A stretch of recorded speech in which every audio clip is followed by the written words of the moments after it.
Welcome to the Brainiac. In today's video, we're going to focus about the components of a vector.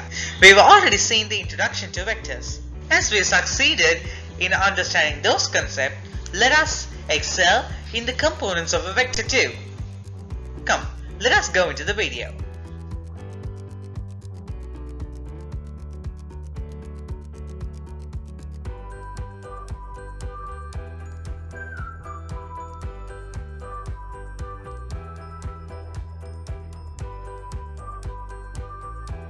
You see, I have drawn a vector here, a force vector. And notice that it's not pointing either in the x direction or the y direction, but it is placed on an angle.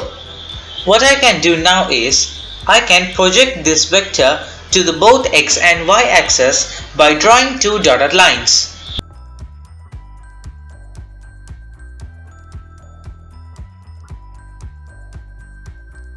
And next, I can draw two vectors both parallel to the x-axis and the y-axis respectively, starting from the vector's origin and to the point where the vectors project. So I draw one in red and the other in green.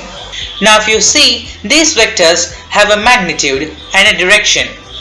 The both new vectors, Now you call this the components of the vector f. So I can name the x vector as x component.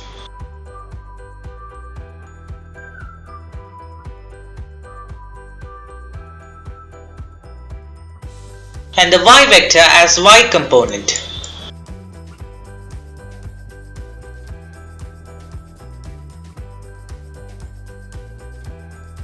Also, I can write this in this way.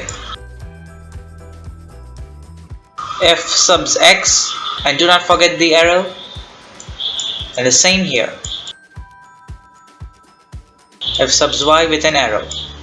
Now, do you know that this f can be written as a sum of its components?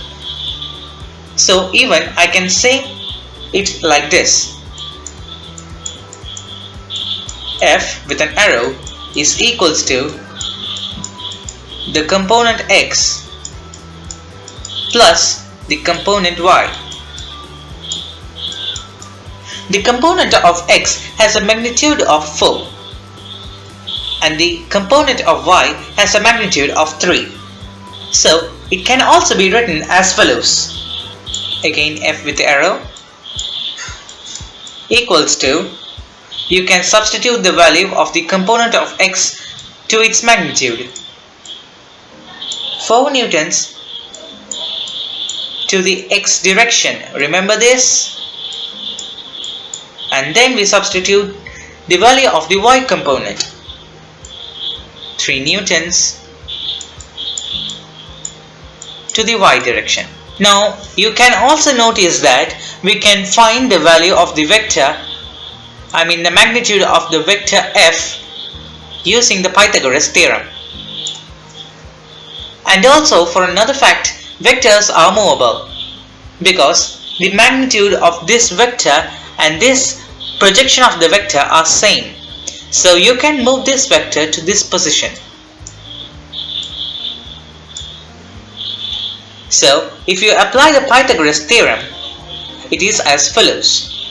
So we write f to denote the magnitude of the vector. We write f with an arrow denoting the vector notation with two absolute signs is equal to the square root of the square of the x component plus the square of the y component.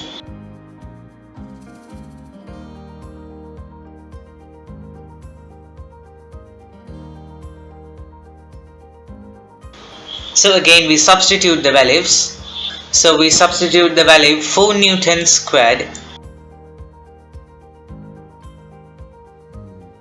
plus 3 newtons squared.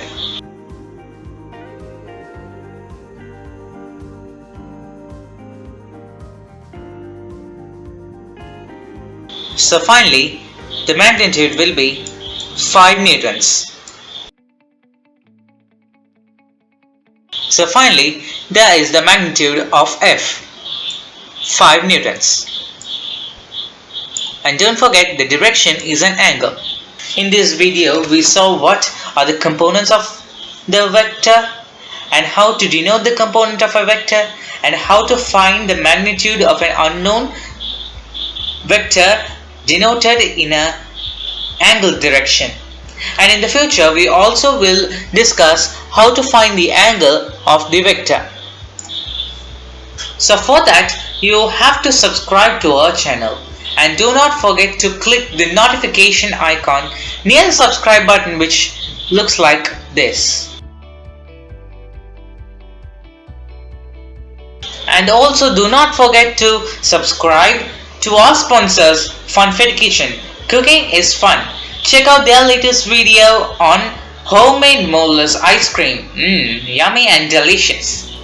Until we meet in another video, it's me Brainiac signing off. Thank you for watching the video and bye. Have a nice day.